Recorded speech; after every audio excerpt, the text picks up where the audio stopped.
Bueno, son las 8 de la mañana con 3 minutos, 8 con 3. Estamos muy agradecidos. Como se lo anunciamos desde temprano por la mañana, está con nosotros el consejero presidente de nuestro IEPAC, del Instituto Electoral y de Participación Ciudadana. Usted lo conoce muy bien, es Moisés Bates. Y también está con nosotros José Luis Barrera, él es director de la Unidad de Tecnologías de la Información, también ahí en el IEPAC. Consejero presidente, bienvenido, ¿cómo está? Hola, pues Gastón Viridiana, pues muchas gracias por la invitación. No, hombre, pues encantado siempre de poder platicar con ustedes. Muchísimas gracias. Ingeniero, doctor. Muy buenos días, como siempre. Gastón, bienvenido, siempre es un gusto verte, José Luis. Gracias. Oigan, estuvimos platicando la semana pasada del tema de la falta de dinero. El IEPAC se quedó sin dinero y estábamos preguntando, oigan, ¿y por qué pasa eso? ¿Cómo es posible que nos podamos quedar sin dinero o el IEPAC se pueda quedar sin dinero? Era lo que le queremos preguntar. Claro, presidente. Mira, Gastón, pues es importante, ¿no? Para que la ciudadanía tenga claridad. Nosotros hemos venido comentando desde antes del cierre del año pasado, cuando proyectamos nuestro presupuesto de egresos y cuando fue anunciado por parte del Ejecutivo un descuento, pues nosotros consideramos monumental, de prácticamente 90 millones de pesos y avalado por el Congreso del Estado, pues fuimos siendo claros de que el Instituto Electoral en algún momento iba a resentir dramáticamente esta circunstancia, ¿no?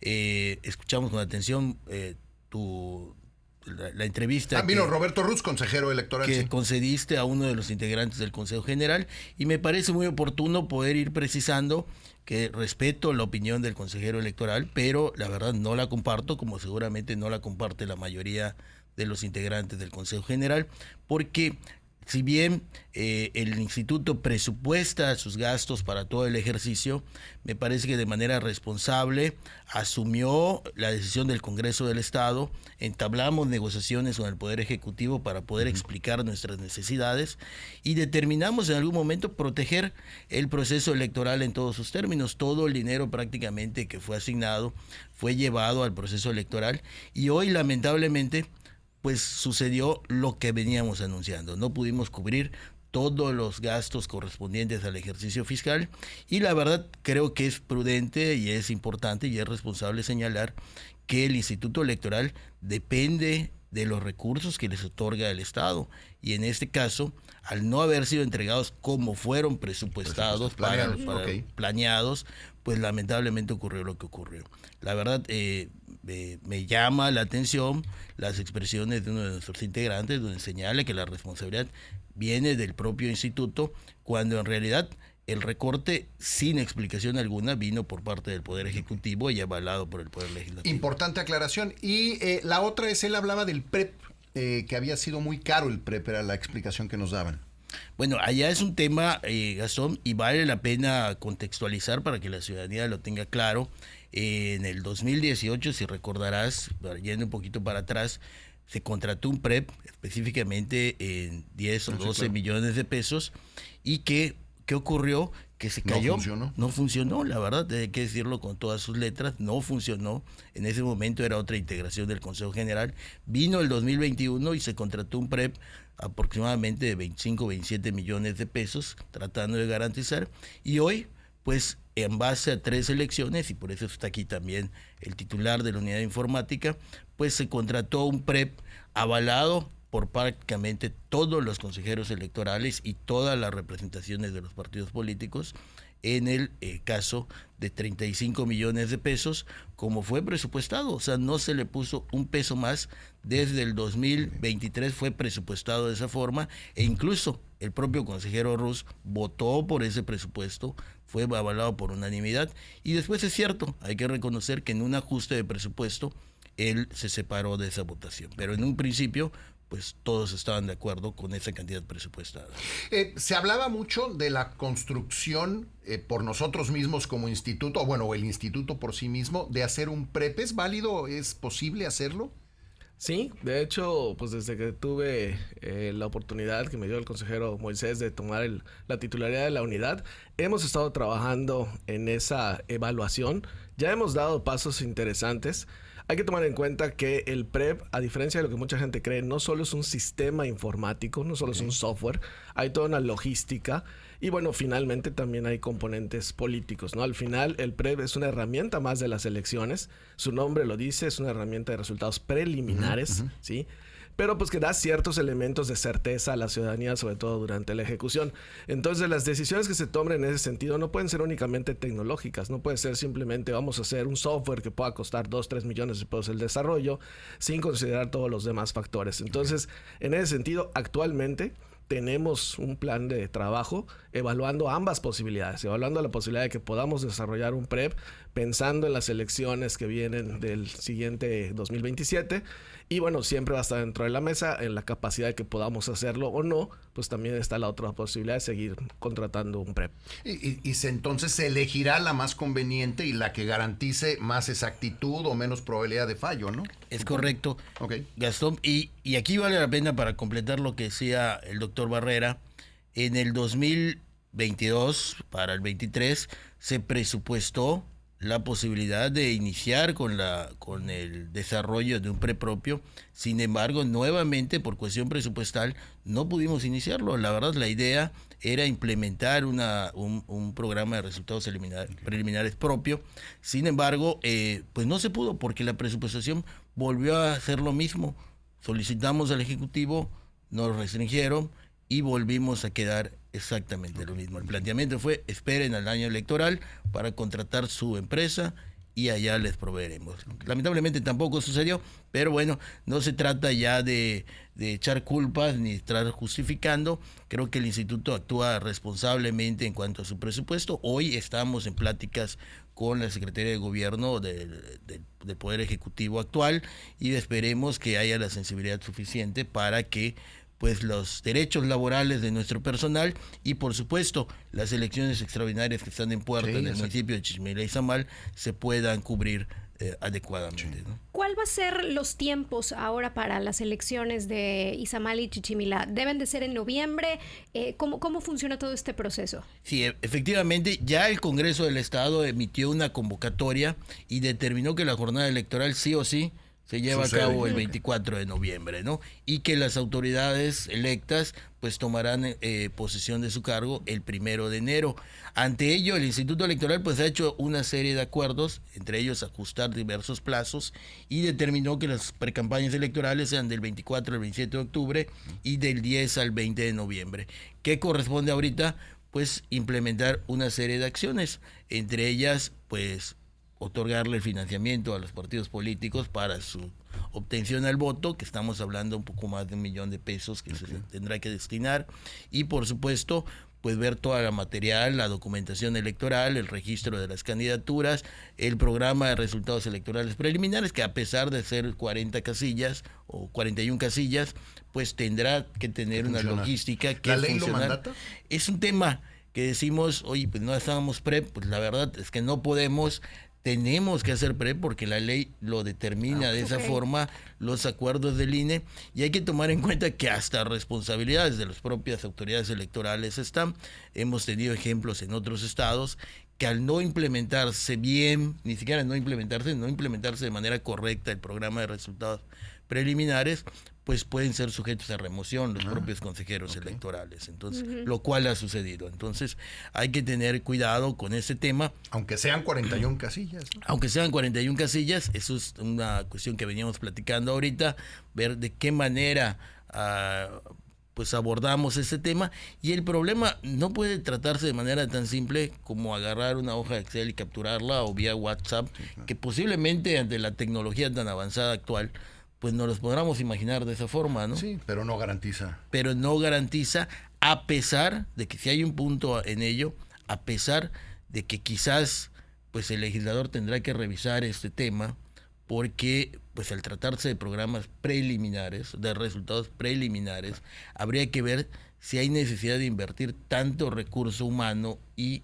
económico para algo así, pero mientras esté en la ley, pues no nos quedará más remedio que seguir aplicándolo. ¿Y no existe un mecanismo como para pedir permiso, un permiso extraordinario para no tener PREP, en este caso que son pocas casillas? Sería con el INE, supongo, ¿no? Pues mira, hemos estado en ello, pero realmente no existe un mecanismo para evitar el PREP. Lo que existirá, un mecanismo quizás para hacerlo más sencillo al tratarse de muy pocas casillas, y es lo que estamos buscando. Ya se realizó una consulta al Consejo General del INE a efecto de que nos determine qué tanto nos podemos salir de los estándares tradicionales o que ellos han normado para el caso del PREP.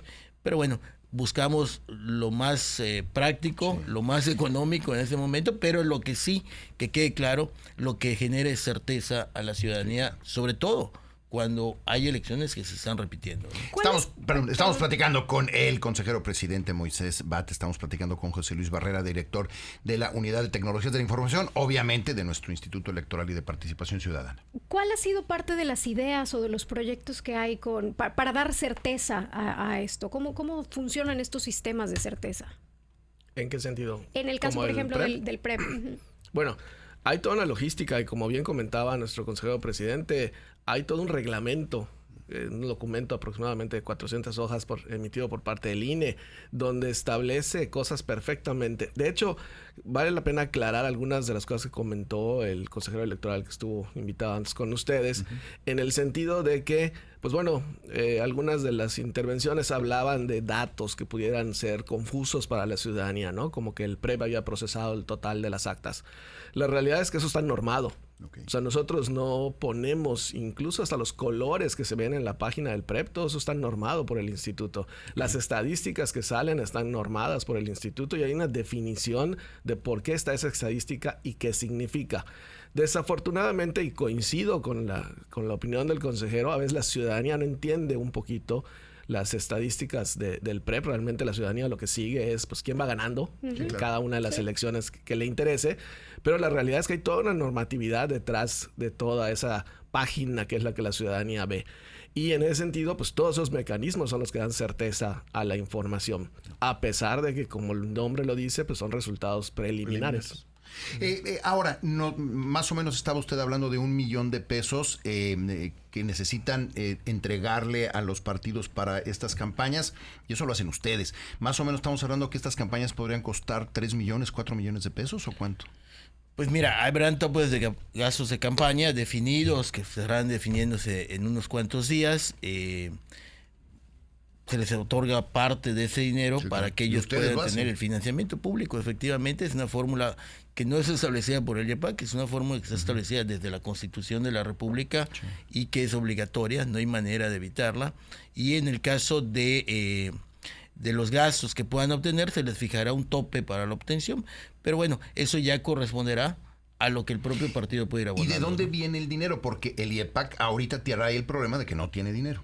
Mira, ¿tienen dinero para estas elecciones extraordinarias? No, porque efectivamente, pues, al ser extraordinarias, pues no fueron presupuestadas. Obviamente. Y si le bajaron el presupuesto, pues menos. Nosotros consideramos exactamente de que pues presupuestamos lo de la elección ordinaria, nos bajaron el presupuesto, metimos prácticamente todos nuestros recursos a ello, y lo que hoy planteamos al Poder Ejecutivo ante la convocatoria que está establecida es que requerimos el recurso, ¿no? ¿Ya hablaron con el gobernador? Ya hablamos prácticamente con las autoridades correspondientes, con el secretario de Gobierno, a efecto de plantearle nuestras necesidades, y bueno, hemos recibido pues una buena atención, por decirlo en esos términos, y estamos prácticamente seguros de que habrá una respuesta positiva ante estas necesidades. Que el gobierno lo que sí puede decir es tal vez necesitemos desde el IEPAC, voy a decir un número, 3 millones, y puede ocurrir que el gobierno diga, te doy 2,500 porque no tengo más. Esperemos que no sea así. Que no,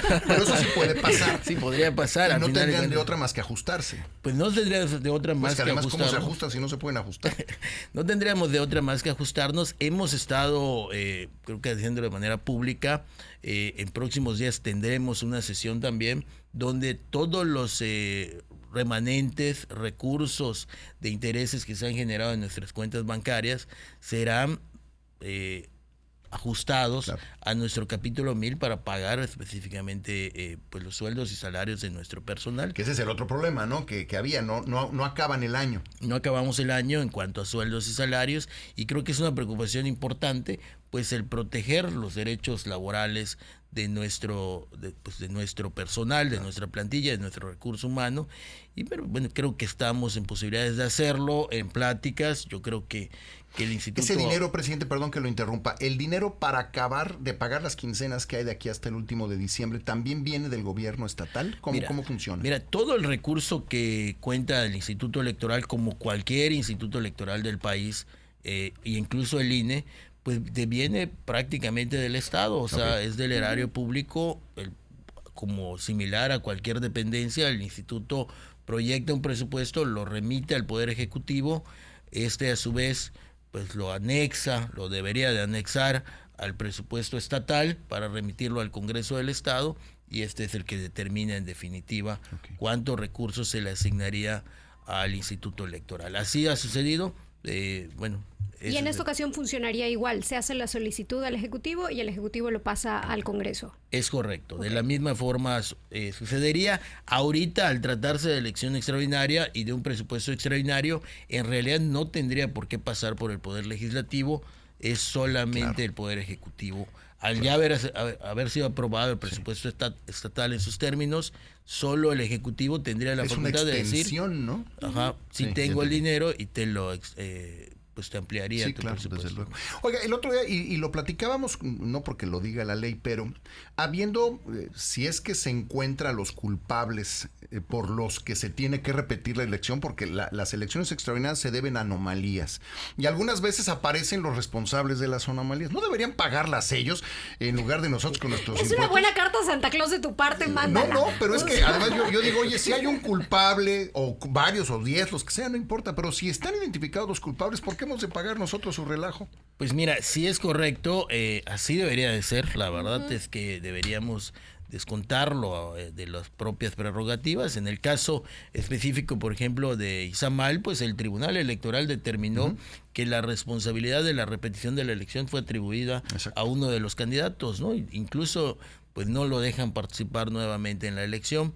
Entonces habría también que considerar o analizar qué tanta responsabilidad tendría su partido político con su financiamiento para retribuir esto. Claro. En el caso de Chichimilá, pues hay un tema más de fondo, es un tema prácticamente de vandalismo hacia las casillas electorales, y habrá que investigar también, y lo digo con total claridad porque siempre lo he dicho, qué tanta responsabilidad tienen los partidos políticos en este sentido al no tranquilizar a sus militantes y simpatizantes, ¿no?